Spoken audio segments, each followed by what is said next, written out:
আসসালামু আলাইকুম।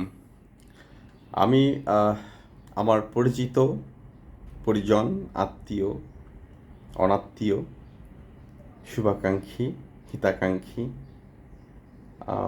সতীর্থ, সজ্জন সকলের উদ্দেশ্যে একটা কথা বলার জন্য এই মুহূর্তে ভিডিওটি করছি। প্রতি বছরই ঈদ আসে, আবার চলেও যায়। আমাদের তো আমাদের যদি আমরা মুসলমান হিসেবে চিন্তা করি, ইসলামের কথা চিন্তা করি, দুটি গুরুত্বপূর্ণ ইভেন্ট বা উৎসব। এটাকে ঘিরে অনেক আনন্দ, অনেক ধরনের প্রত্যাশা।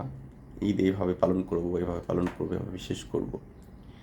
এবং আমাদের সবসময় দেখা যায় যে আকাঙ্ক্ষা বা প্রত্যাশাটা এরকম থাকে যে সামর্থ্যের চেয়ে বেশি আমরা করতে চাই। ঈদ যদি আনন্দেরই হয়, আর ঈদে যদি আনন্দ করার ইচ্ছাই থাকে, তাহলে প্রত্যাশা বেশি করে সে প্রত্যাশা পূরণে ব্যর্থ হলে কিন্তু আনন্দটা আবার নষ্ট হয়ে যায়। এ কারণে আমার মনে হয় সামর্থ্য যতটুকু আছে তার 50% প্রত্যাশা রেখে আনন্দমুখী বা উৎসবমুখী হওয়া উচিত।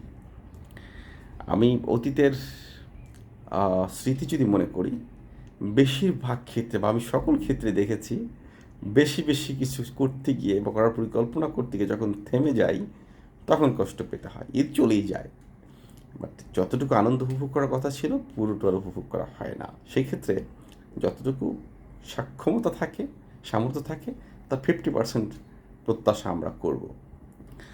জাস্ট আমার আমার সকলের জন্য সাজেশন অনলি। আমার ক্ষেত্রে একই জিনিস প্রযোজ্য। ধন্যবাদ।